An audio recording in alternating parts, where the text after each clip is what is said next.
Hello friends, welcome to HD education. आज का topic है संधि। तो हमने संधि के बारे में पिछली वीडियो में जाना था कि संधि क्या है, किसे कहते हैं संधि और संधि का शाब्दिक अर्थ क्या है। लेकिन हम संधि के भेद के बारे में पढ़ रहे थे कि संधि के भेद कितने होते हैं। तो संधि के मुख्यतः 3 भेद होते हैं। पहला है स्वर संधि, दूसरा है व्यंजन संधि और तीसरा है विसर्ग संधि। तो हमने स्वर संधि के बारे में जाना था कि स्वर संधि क्या है, व्यंजन संधि के बारे में जाना था कि व्यंजन संधि क्या है और विसर्ग संधि के बारे में जाना था पिछली वीडियो में। लेकिन हम स्वर संधि के भेद के बारे में पढ़ रहे थे कि स्वर संधि के भेद कितने होते हैं। तो स्वर संधि के मुख्यतः 5 भेद माने गए हैं। पहला है दीर्घ संधि, दूसरा है गुण संधि, तीसरा है वृद्धि संधि और चौथा है यण संधि और पांचवा है अयादि संधि। तो हमने पिछली वीडियो में दीर्घ संधि और गुण संधि के बारे में विस्तृत अध्ययन किया हुआ है और ट्रिक के माध्यम से भी देखा था कि दीर्घ संधि और गुण संधि क्या है। तो आज हम स्वर संधि के भेदों में अगला यानी वृद्धि संधि के बारे में देखेंगे कि वृद्धि संधि क्या है और वृद्धि संधि किसे कहते हैं। तो चलिए हम शुरू करते हैं वृद्धि संधि। तो सूत्र के माध्यम से हम देखेंगे कि वृद्धि संधि का सूत्र होता है वृद्धि रेचि, अर्थात वृद्धि रेचि यानी वृद्धि मीन्स इसके नाम से स्पष्ट है कि बड़ा, अर्थात जिसमें 2 मात्राओं का प्रयोग किया जाता है उसे ही हम वृद्धि संधि कहते हैं। तो हम देखते हैं कि वृद्धि संधि जब आ या आ का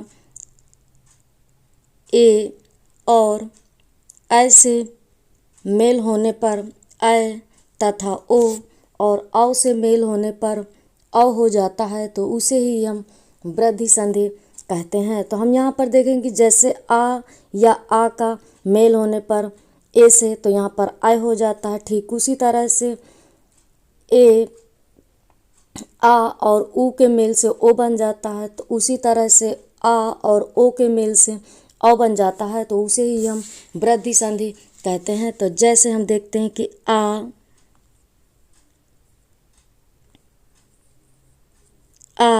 या आ के मेल से आ या आ प्लस ए के मेल से आय बनता है। उसी तरह से आ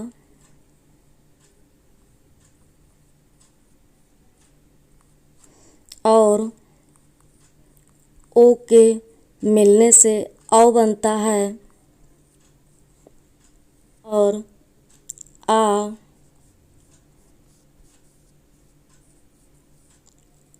री के मिलने से आर बनता है। तो इसे ही हम वृद्धि संधि कहते हैं।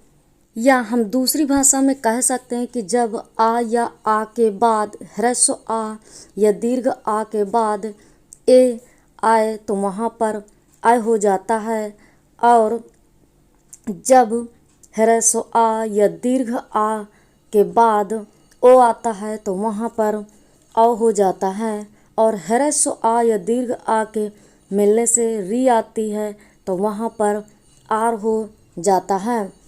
तो हम कह सकते हैं कि जब आ और ए के मेल से आ होता है तो ठीक उसी तरह से आ और ओ के मेल से औ बन जाता है तो उसे ही हम वृद्धि संधि कहते हैं। हम यहाँ पर ट्रिक के माध्यम से देखेंगे कि कैसे। तो ट्रिक के माध्यम से जिस शब्द में 2 मात्राओं का प्रयोग होता है वहाँ पर वृद्धि संधि का प्रयोग होगा। तो 2 मात्रा और शब्द के बीच में आए औ आए तो वहाँ पर वृद्धि संधि का प्रयोग होगा। जब 2 मात्राओं का प्रयोग होता है तो वहाँ पर वृद्धि संधि होता है। तो हम देखते हैं कि कैसे 2 मात्राओं का प्रयोग है। तो कुछ उदाहरण के माध्यम से, जैसे उदाहरण है तथायो। तथायो में बीच में यानी आय की मात्रा लगी हुई है। ट्रिक के माध्यम से देखेंगे पहले कि तथायो में आय की मात्रा लगी हुई है तो यहाँ पर 2 मात्राओं का प्रयोग हुआ, इसीलिए यहाँ पर वृद्धि संधि का प्रयोग होगा। सदैव में भी बीच में आय की मात्रा लगी हुई है तो सदैव में भी यहाँ पर वृद्धि संधि का प्रयोग होगा। पर मौज में भी, तो मौज में औ की मात्रा लगी हुई है तो औ की मात्रा लगी हुई है, इसीलिए यहाँ पर वृद्धि संधि का प्रयोग होगा। जलौध में भी औ की मात्रा का प्रयोग हुआ है, इसीलिए यहाँ पर वृद्धि संधि का प्रयोग होगा। ठीक उसी तरह वनौषधि में तो नौ में भी औ की मात्रा लगी हुई है, तो इसीलिए यहाँ पर वृद्धि संधि का प्रयोग होगा। महौज में भी औ की मात्रा लगी हुई है, तो इसीलिए यहाँ पर वृद्धि संधि का प्रयोग होगा। धनैषण में भी तो ऐ की मात्रा लगी हुई है, इसीलिए यहाँ पर वृद्धि संधि का प्रयोग होगा। तो वृद्धि संधि में जब ऐ और औ वर्ण का प्रयोग शब्द के बीच में किया जाता है, तो वहाँ पर वृद्धि संधि का प्रयोग होता है।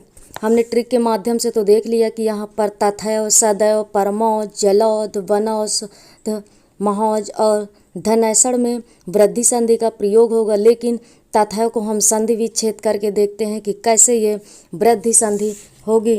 तो तथयो, थयो, तो तथयो में तथा और एव मिलकर तथैव बनता है, तो तथा यानी था का दीर्घ आ और एव का एव मिलकर ऐ बनता है, तो इसीलिए यहाँ पर वृद्धि संधि का प्रयोग होगा। सदैव, तो सदैव का संधि विच्छेद करके सदा प्लस एव मिलकर सदैव बनता है, तो सदा यानी द का आ और एव का ए मिलकर ऐ बनता है, तो इसीलिए यहाँ पर भी वृद्धि संधि का प्रयोग होगा। ठीक उसी तरह से हम देखेंगे कि परमौज में कौन सी संधि का प्रयोग होता है। तो परमौज,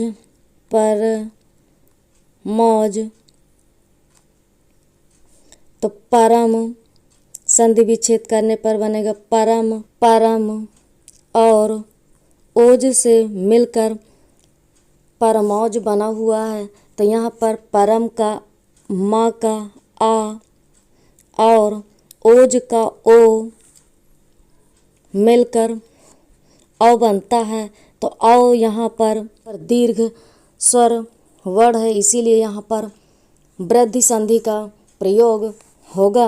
जलौध में देखेंगे, जलौध,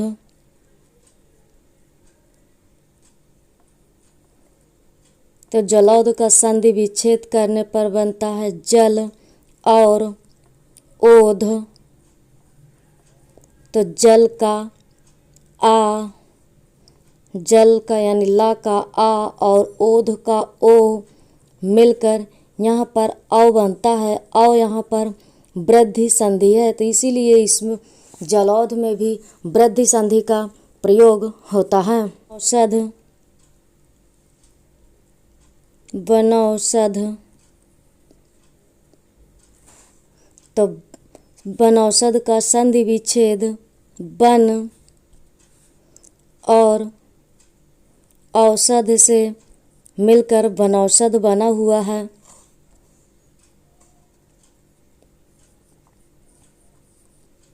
तो वन का यानी ना का आ और औषध का ओ मिलकर औ बनता है, तो इसीलिए यहाँ पर भी वृद्धि संधि का प्रयोग होगा। तो हम संधि विच्छेद करके यह भी पता कर सकते हैं कि इसमें वृद्धि संधि होगा या कोई दूसरी संधि, तो इसीलिए यहाँ पर औ आ रहा है, यानी आ और ओ के मिलने से औ बन रहा है, तो औ यहाँ पर दीर्घ स्वर है और दीर्घ स्वर होने के कारण यहाँ पर वृद्धि संधि का प्रयोग होगा वनौषधि में।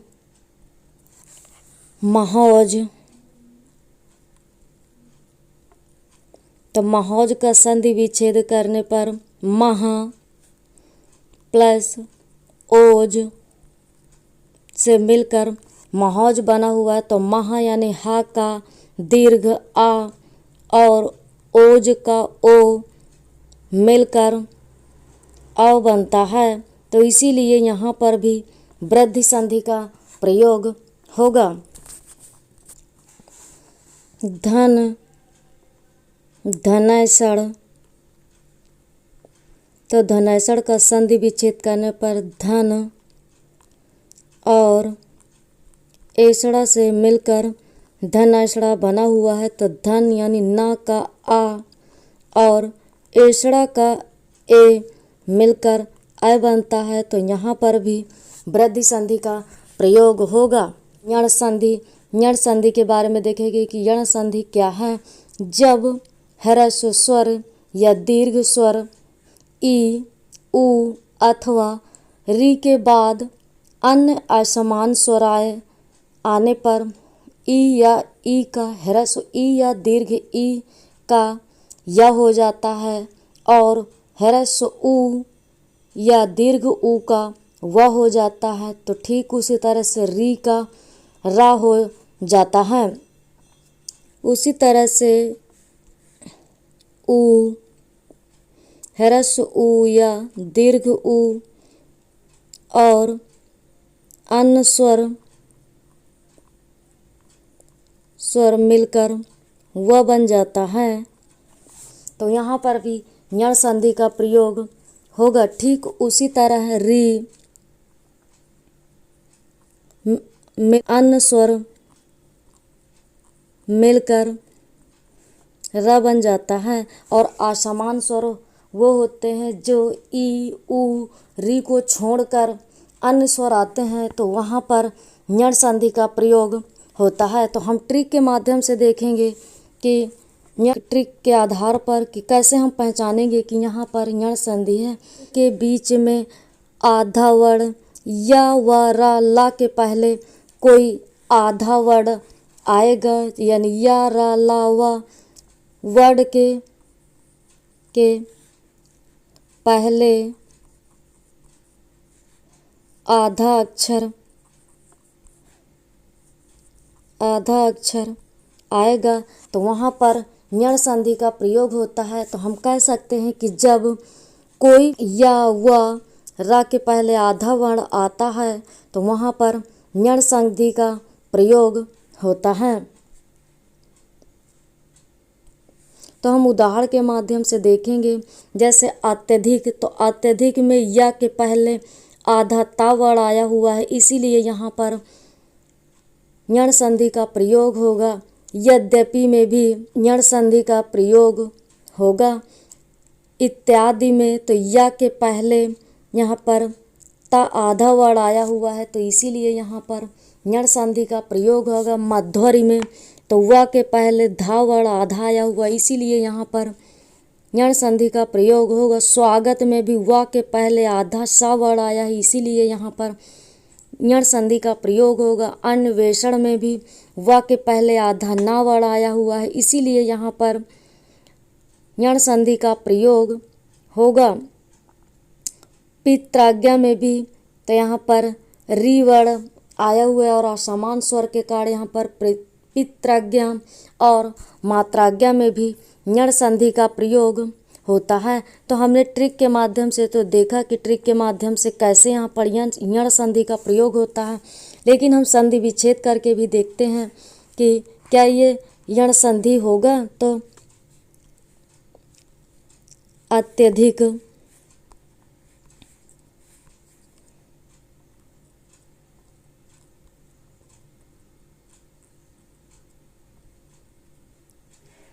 यानी अत्यधिक, यद्यपि, इत्यादि, मध्वरी, स्वागत, अन्वेषण, पित्राज्ञा और मात्राज्ञा में या व रा के पहले आधा वर्ण आया हुआ है, इसीलिए यहाँ पर यण संधि का प्रयोग हुआ है। तो अब हम संधि के विच्छेद करके देखते हैं। तो अत्यधिक में अति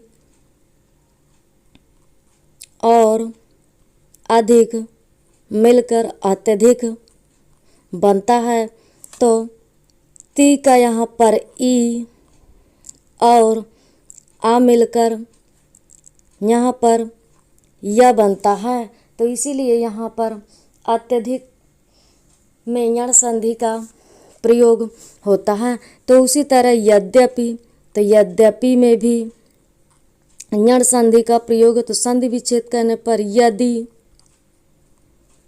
और आपी से मिलकर यद्यपि बनता है। तो यदि दी का ई ह्रस्व ई और आपी का आ मिलकर या बनता है, और इसीलिए यहाँ पर यद्यपि में भी यण संधि का प्रयोग होता है। इत्यादि में हम देखेंगे इत्यादि में भी यण संधि का प्रयोग होता है। तो इत्यादि का इति और आदि मिलकर इत्यादि बनता है। तो इति का ई और आदि का आ मिलकर यहाँ पर या बनता है, और ई यहाँ पर ह्रस्व है और आ यहाँ पर अन्न स्वर आया हुआ है, इसीलिए ई और आ यानी अन्न स्वर मिलकर या बनता है। तो यहाँ पर भी यण संधि का प्रयोग होता है। मध्वरी के बारे में हम देखेंगे कि मध्वरी में मध्वरी तो मधु प्लस अरी मिलकर मध्वरी बना हुआ है। तो मधु का यहाँ पर उ और आ मिलकर व बनता है, इसीलिए यहाँ पर यण संधि का प्रयोग होगा। तो हम कह सकते हैं कि जब या व रा के पहले कोई आधा वर्ण आता है तो वहाँ पर यण संधि का प्रयोग होता है। स्वागत में भी यण संधि का प्रयोग होता है। तो स्वागत सु और आगत से मिलकर स्वागत बना हुआ है, तो सु का उ और आगत का आ मिलकर वह बनता है। तो इसीलिए यहाँ पर यण संधि का प्रयोग होता है। तो अन्वेषण में भी यण संधि का प्रयोग होता है। तो अन्वेषण का अनु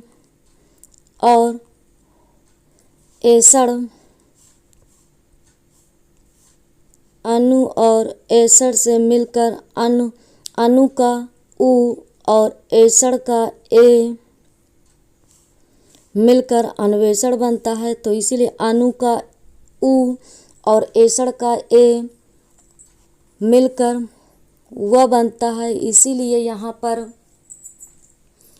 यण संधि का अन्वेषण में भी यण संधि का प्रयोग होता है। पित्राज्ञा, तो हम पित्राज्ञा में भी देखेंगे संधि विच्छेद करके पित्राज्ञा में तो पित्र और आज्ञा, तो पित्र त्रा का यहाँ पर रा और असमान स्वर आ मिलकर रा बनता है। तो पित्राज्ञा में भी यण संधि का प्रयोग होगा। उसी तरह मात्राज्ञा में भी तो मात्रा का त्रा का री और आज्ञा का आ मिलकर रा बनता है। तो यहाँ पर भी यानी पित्राज्ञा और मात्राज्ञा में भी यण संधि का प्रयोग होता है।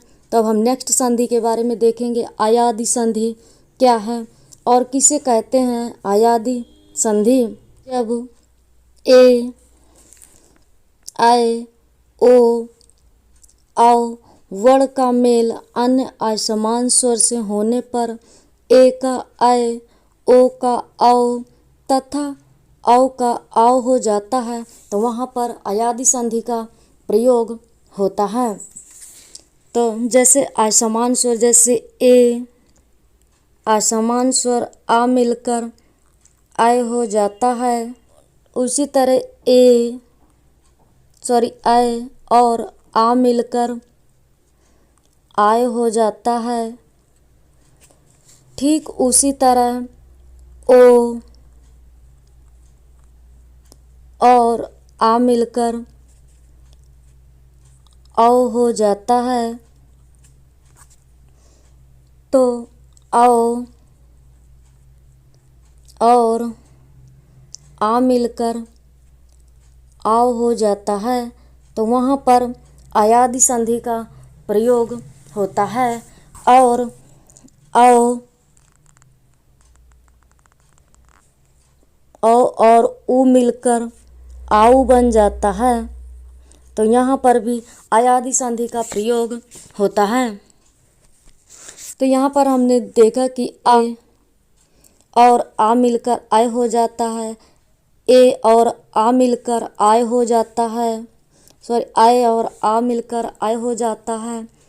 तो यहाँ पर ए, आय, ओ और आओ के साथ असमान स्वर मिल जाने पर तो क्रमशः ए और आय मिलकर आय हो जाता है, आय और आ मिलकर आय हो जाता है, ओ और आ मिलकर आओ हो जाता है, आओ और आ मिलकर आओ हो जाता है। उसी तरह आओ और ऊ मिलकर आओ हो जाता है, तो वहाँ पर अयादि संधि का प्रयोग होता है। यहाँ पर ट्रिक के माध्यम से देखेंगे कि जब शब्द के बीच में आए, आओ, अभी, या अथवा या, ई, व और उ वर्ण आते हैं, तो वहाँ पर अयादि संधि का प्रयोग होता है।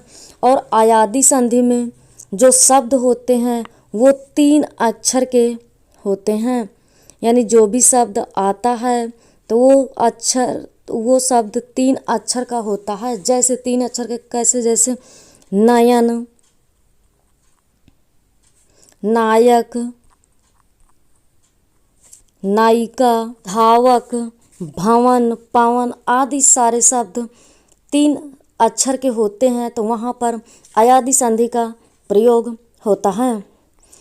तो हम कुछ उदाहरण के माध्यम से देखेंगे, ट्रिक के माध्यम से, कि जैसे कि अभी ट्रिक में देखा कि हमने 3 अक्षर को, लेकिन बीच में या, आए, आओ, अभी, या,